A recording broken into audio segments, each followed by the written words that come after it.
Hey everyone, welcome to Singularity Computers Client Build 13 Part 2. In this part of the build log, I'm going to complete the water cooling loop and fill it. I'm also going to install the rest of the components and bring the custom wiring close to completion. I'm going to start this video with some changes that have been made to the components, some upgrades that the client has decided to go for.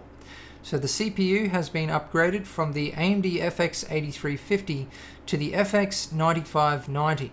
And the graphics cards from the AMD Radeon 7970 in Crossfire to the 290X in Crossfire. Now I know a lot of you commented on this on the last video, and some of you were wondering why we didn't go for these components to begin with. You need to remember this is a client build, so not everything is up to me. I can only make recommendations, but the main reason is that even with high-end builds, there is often sacrifices that need to be made to fit a budget.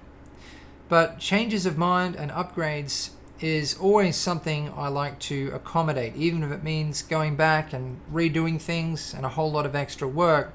It's always something I'm excited about.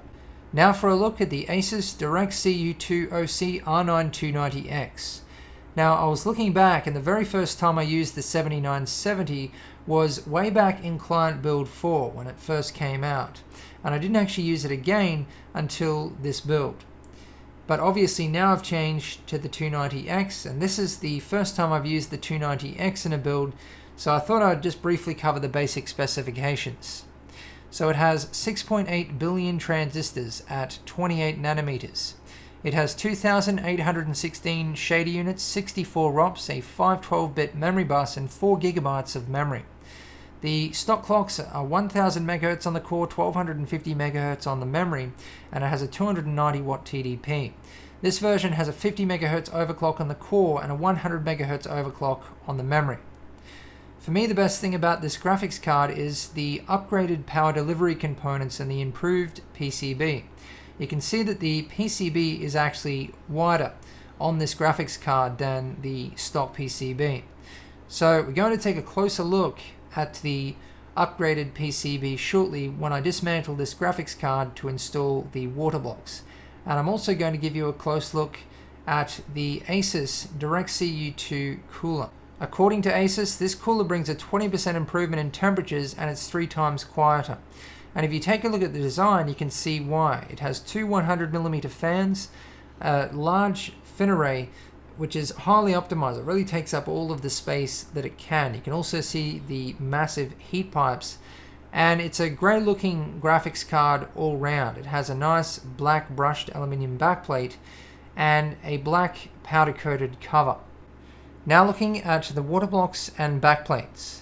Now because this graphics card has a non-standard PCB, obviously it needs a water block which is specifically designed for it. So you can see engraved onto the water block is Asus DirectCu, and it's a great looking block. I mean, I'd prefer a water block that covers the entire PCB of a graphics card.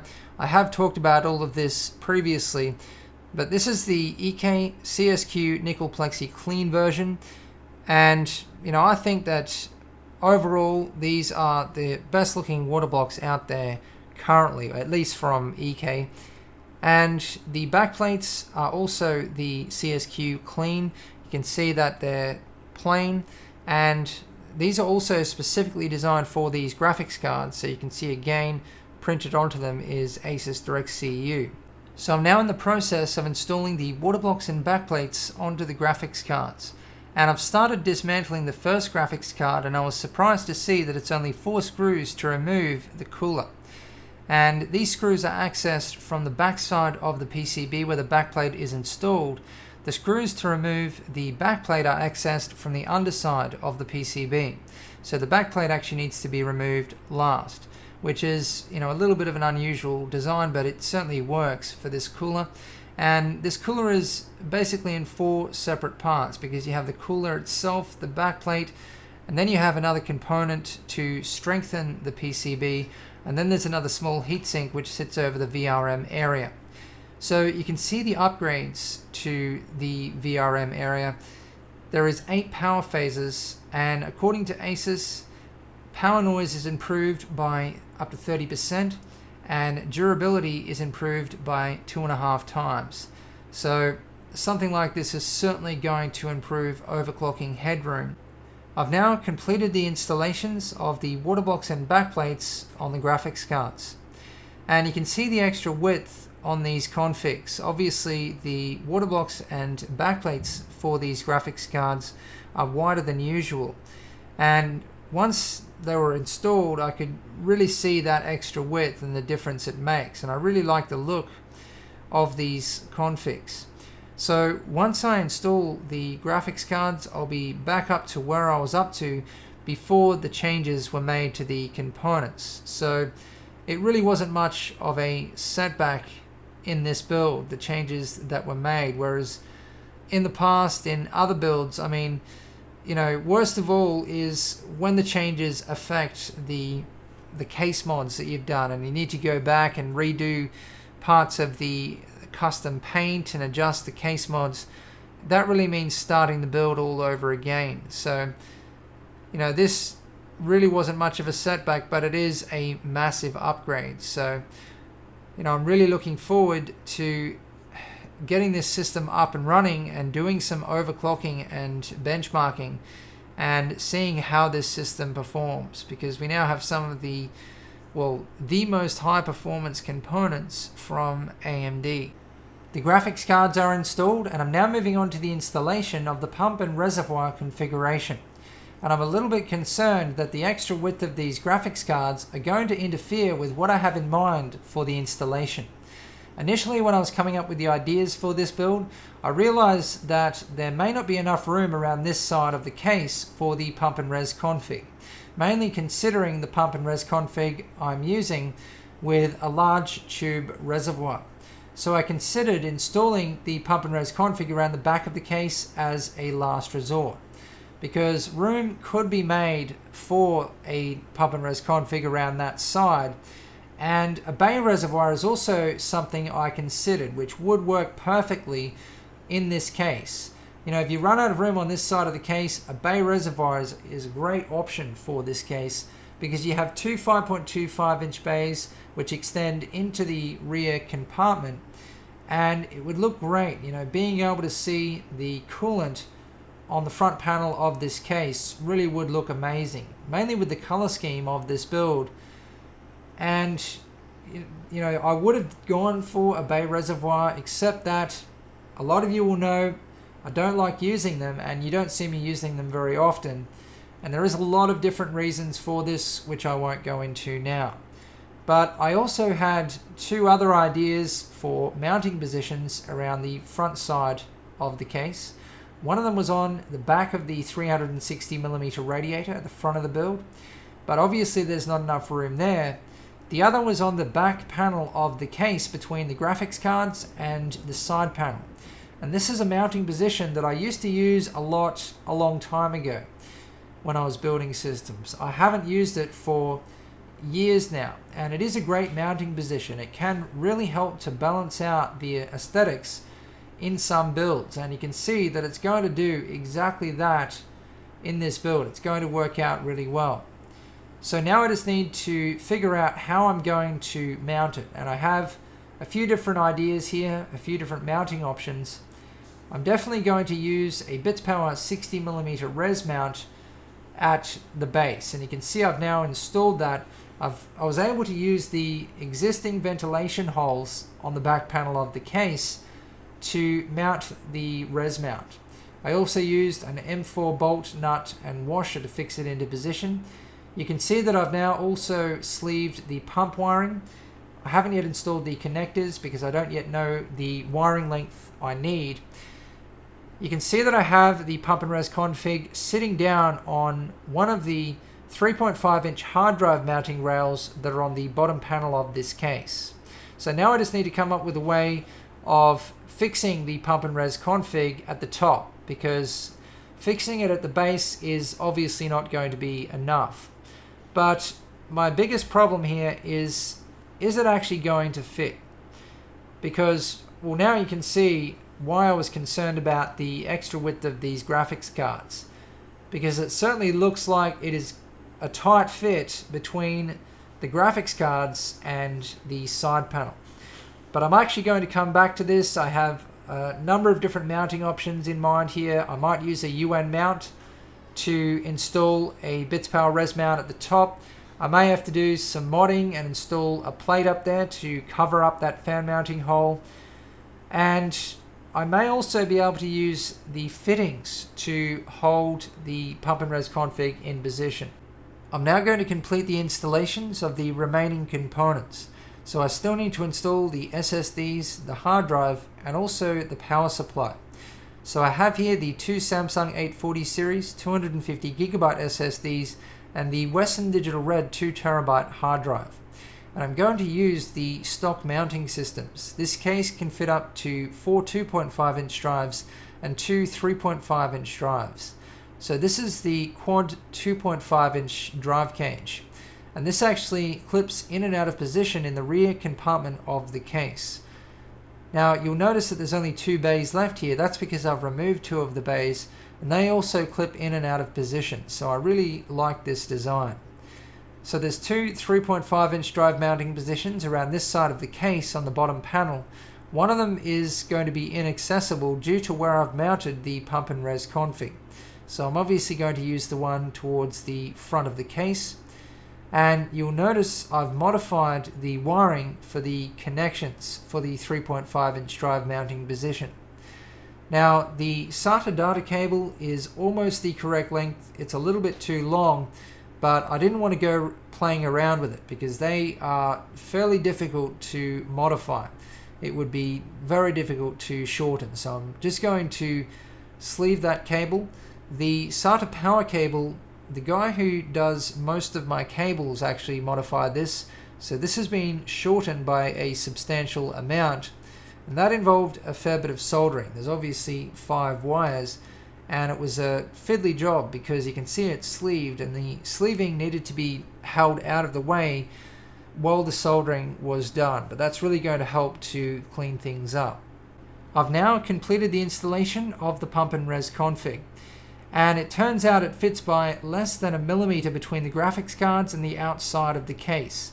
So my concern about the extra width of these graphics cards was definitely warranted because I almost couldn't install the pump and res config in this position.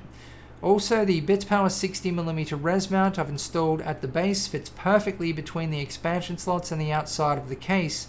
And you can see that one of the openings on the triple opening top I've installed on the top of the res lines up perfectly with the opening on the 240mm radiator. So if any of these things was even 1 millimeter out, this installation really wouldn't have worked. You can see that I've installed a bits power telescopic multi-GPU water cooling fitting between the radiator and the reservoir, and this is a very strong fitting. It has multiple O-rings inside, so the pump and res config isn't going anywhere. This is definitely going to hold it in position. And you actually only have the one option of running your tubing back to the top of the res with this particular config, because the only inlet on the bits power DDC top is on the top of the pump top where the reservoir is installed, and there's only one outlet on the side of the pump top. So you can see that I've installed the stock grill on the back panel covering the fan mounting position, and I've installed it with M4 bolts, nuts and washers. Now you can see I made some small changes to the hard drive just for the sake of aesthetics. I've removed the sticker and instead I've installed some matte black vinyl just to improve the aesthetics because it is in view down there and the red sticker was really standing out. It looked terrible. So looking around the back of the build, you can see I've installed the SSDs, and you can see how the 2.5-inch cage clips into position above the power supply mounting area. And you know, it's all very compact. It's in a position where it's out of the way from wiring. The design of this case is excellent. So you can see the power supply I have also installed, and there is something different about the power supply. I've painted the fan grille the same metallic shadow silver I've used throughout the case. So at this point I can now really get stuck into the wiring, and there is still a lot of custom wiring to be done. As you can see, I have all of the front panel wiring rolled up here, also the wiring for the 5 radiator fans, so there is still a lot of work to be done here. I'm now starting on the water cooling loop, so the first thing I need to do is start installing the fittings and figure out my component order and tubing routing. Now this is a problem I've been thinking about since the beginning of the build. And you can see what I have here is a bits power 90-degree single rotary fitting, and there's no way it's going to fit between the radiator and the hard drive. And it's not just the hard drive, it's also the hard drive mounting rail, which is part of the bottom panel of the case, and it is definitely in the way if I'm going to use this particular fitting, which is really the only option here. There is a shorter bits power 90-degree fitting. It's not a rotary fitting though. It doesn't have the rotary section, which means if the thread ends and the fitting is pointing in the wrong direction, it really renders the fitting useless. So that's not an option I'd like to go for. There is a very simple explanation here though, which you'll see shortly.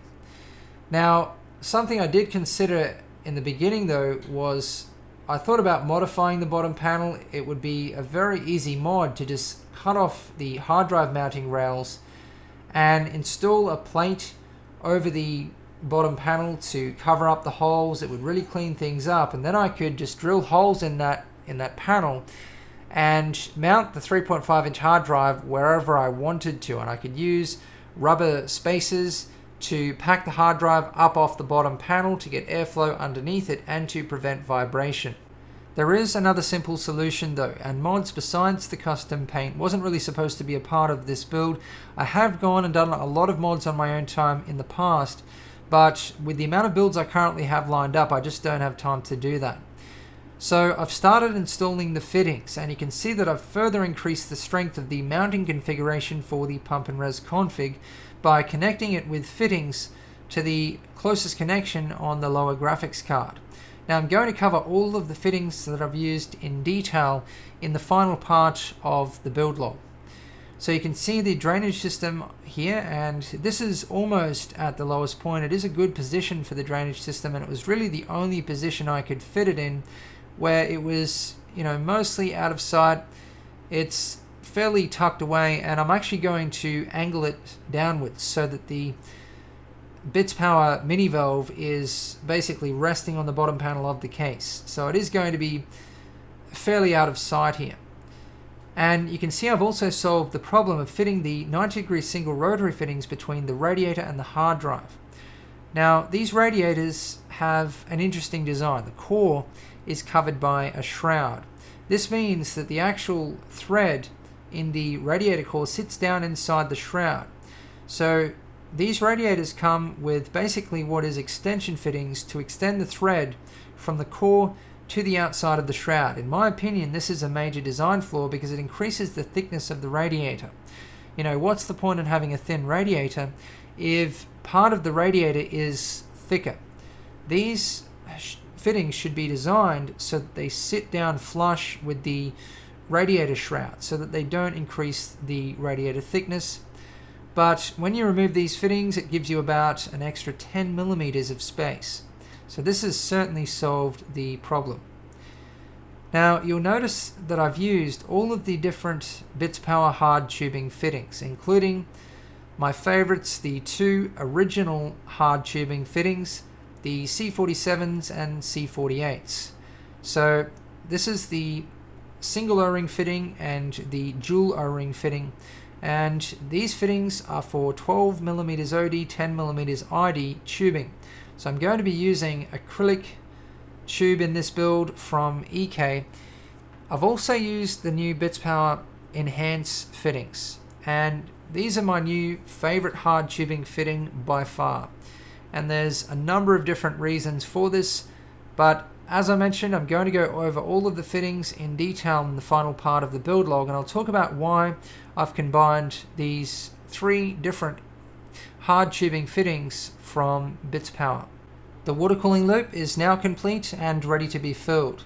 Now I didn't show any of the process of installing the tubing because, as you can see, all of the tubing is in straight lengths, so there wasn't any tubing bending involved. So it was very straightforward and just a matter of cutting the tubing to length. Now you can see I've gone for a parallel configuration between the graphics cards. And every time I do this in a build, it seems to create a lot of confusion. I get a lot of questions and some people tell me it's not going to work. But if you take a good look at a parallel configuration and consider where the flow is going to go based on the resistance, you can see how it's going to work. But I'm going to come back to this parallel configuration and explain it in detail in the final part of the build log, because this one is a little bit different from the ones I normally build. Now, I'm really happy with the way this loop has turned out, with how clean it is. And this is due to taking the shortest possible tubing routing. That is the best way to get the cleanest possible loop. And there's a few things involved in this. When you start building your water cooling system, when you start installing the first of the components, you can start to design them for the shortest possible tubing routing. The water blocks, you don't have any choice with. They're just going to sit wherever they end up. But the radiators, the pump, the reservoir, you do have some choice as to where and how you install them. You know, you can turn the radiators around facing different directions, install them in different parts of the build to get the shortest possible tubing routing. But most of it, most of the design obviously is when you're actually installing the tubing and the fittings. And to get the shortest possible routing, I start always at the pump. But you can really start at any component. Then you go to the nearest component and you just continue doing that around in a circle. So you never cross tubing, not an exact circle, but it's a loop. You don't cross tubing and you take the shortest possible route between the components. Now sometimes you have two components that are the same distance away, so then you have a little bit of choice and can go for some different configurations. I'm now going to go to work on the custom wiring.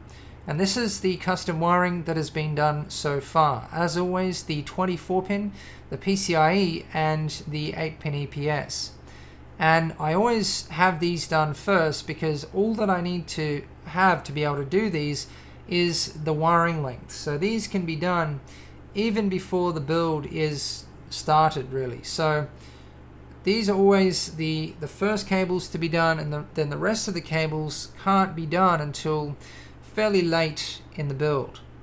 But I didn't actually do these cables. I have somebody who does some of my custom wiring. So as always, these have been sleeved in MDPCX black, and they've been built from the ground up with 16 gauge wiring, and most of the connectors are new. So a lot of work has gone into these cables, and you can see that a fair bit of soldering has also been done on these cables, and that's due to the pinout of this power supply. Wherever there is two wires in the one pin, which you do see a lot in a whole lot of different power supplies, we don't do that again, because if you try to crimp two wires into one pin, mainly 16 gauge, which we much prefer to use, you end up with a very bad messy crimp. So we solder them instead to help to clean things up. And you can see I've already installed the 8-pin EPS and 4-pin ATX at this point. And you might be able to see the reason I did this. It's because of the tube here. I knew that once I installed that length of tubing, I wasn't going to be able to access the 8-pin EPS again. So looking around the back of the build, at this point I'm just about to start on the first of the cable management. You can see that the 8-pin EPS and 4-pin ATX are both on the same connector. And this power supply has an interesting design here, because this is a 12-pin connector, and the same 12-pin connector is used for the PCIe cables, which means that on one end you have a 12-pin connector, on the other end you have two 6+ 2-pin connectors. So 12-pin on one end, 16 pins on the other. So you can see where some of the soldering is involved. Now I've sleeved all of the front panel wiring, and I did this very early in the build when I had the case dismantled, so I was able to access each individual cable. A lot of the time I remove all of the front panel connectors from my builds, and therefore all of the front panel wiring, because it just adds so much extra cable mess. And personally I never need to use front panel connectors anyway. I prefer to have USB hubs if necessary, but I just find that it is a whole lot of extra cable mess really for nothing. So it really just depends on client requests, but I am going to be able to clean them up nicely in this build. So looking at the 24-pin cable, I'm going to be using an E22 cable comb on this cable, and I actually absolutely love these cable combs, particularly for 24-pin cables. There's just nothing else like it to help to clean them up, mainly with the terrible pinouts of power supplies. And I say power supplies because they're all just as bad, almost all of them. I really wish that the manufacturers would do something about this, make it a little bit easier for us modders, because you can see all of the crisscrossing and the soldering in this cable. At least it's not going to be visible from around the front of the build thanks to the E22 cable comb. Now this is something I saw recently in another build, and it's an excellent idea. What I have here, as you can see, is two USB connectors, and what I have plugged into them is the front panel wiring for the power and reset buttons, the hard drive LED, and the power LED. And you can even plug the speaker into them. And this is obviously really going to clean them up. I've never liked how messy all of the little individual connectors look. So you can plug them into two USB connectors and then plug them straight into the motherboard. So all you have to do is figure out the pinout. So I've now installed the 24-pin and the PCIe, and as you can see, I've also done a lot of the cable management. I've also plugged in all of the front panel connectors, and I've also started on the wiring for the fans. You can see I've installed a Mod My Toys 5-way splitter, and looking from around the front of the build, you can see I've completed the cable management for the 24-pin and the PCIe, and you'll also notice the front panel wiring. You can see the USB 3 cable here, and it does look really clean from both sides, so I'm happy with the way that's turned out. Now you'll notice I've used an E22 cable comb on the 24-pin, which just looks amazing. I'm really happy with the way that looks, and that's why I really like to use E22 cable combs on the 24-pin in particular. But on the PCI Express, it really depends on the build and the configuration. When there's tight bends and twists like this, I prefer to use ModSmart cable clips because they wrap around the individual wires.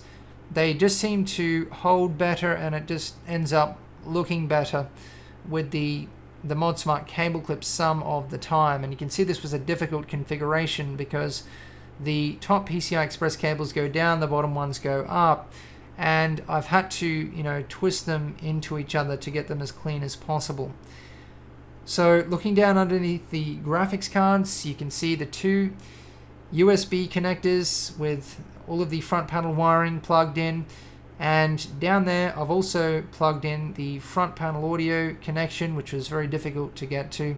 I'm going to come back to the custom wiring in the final part of the build log. As you can see, I now have the loop set up and ready to be filled.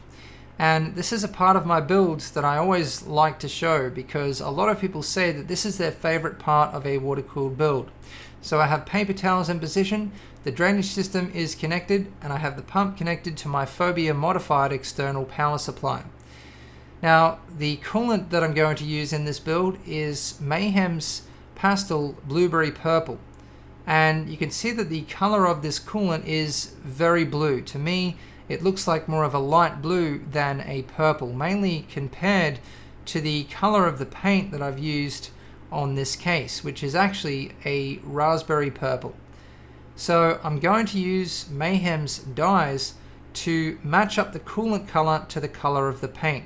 So I have some Mayhem's deep red dye here, and I'm probably also going to need some Mayhem's blue dye to help to darken up the purple and make it more of a vibrant color. So this color is getting fairly close, or it appears to be, but once it's in the loop it always looks different. So I'm going to make the final adjustments once the loop is up and running. and the coolant is circulating, because it always seems to look lighter once it's in the loop. Now the thing about Mayhem's pastel coolant, it takes a lot of dye to color it. So, you know, if you're planning on changing the color of, dyeing Mayhem's pastel coolant, make sure you get a lot of dye. I'm probably going to use this entire bottle of Mayhem's red dye to get the color that I want. And this loop is probably going to take about 1.5 liters of coolant. So that'll give you an idea of just how much dye you need. And that's because this is opaque coolant. Compare that to transparent coolant, Mayhem's X1 for example, and you only need a few drops to color the coolant. So that's just part of using a nano fluid.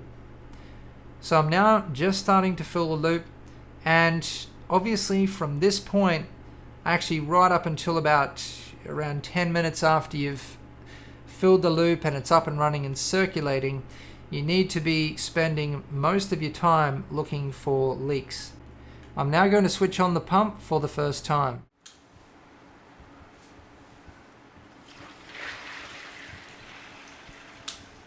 From this you can get an idea of just how quickly the coolant circulates through the loop and how powerful these little pumps are.